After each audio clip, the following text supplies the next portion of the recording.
नमस्कार सर. तर ॲक्च्युली आपण आहे ना हे इन्फॉर्मेशन घेऊया ईश्वरी एमगार्डची. तर हे रेडिएशन डिटेक्टर आहे.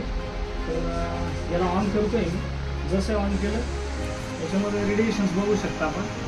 ह्या पद्धतीचा कलर आहे. तर हा म्हणजे आपल्या आजूबाजूचे जे रेडिएशन्स आहे ते दाखवतो. त्याच्यात दिसतंय आपल्याला ह्या पद्धतीचे रेडिएशन्स आपल्याला दाखवत आहे. आणि जसं आपण आता हा एमगार्ड नावाचा प्रोडक्ट आहे ज्याला इलेक्ट्रोमॅग्नेटिक गार्ड म्हणतो आपण, हार्मोनायझर म्हणतो आपण. तर हा हे काम करतो की इथले जे रेडिएशन आहे त्याला हार्मोनाइज करून टाकतो. म्हणजे त्याचा कुठलाही आपल्या बॉडीवरती इम्पॅक्ट होत नाही. म्हणून आता स्टार्ट करायचा पूर्णपणे हार्मोनाइज झालं. ह्या पद्धतीचं वातावरण आपल्याला गरजेचं आहे जेणेकरून कॅन्सरसारखा आजार किंवा इतर जे पण आजार आहे जे आपल्याला आजूबाजूला बघतोय पेशंटमध्ये आपण ते आपल्याला होणार नाही. ज्या पद्धतीने हे वर्क करतंय.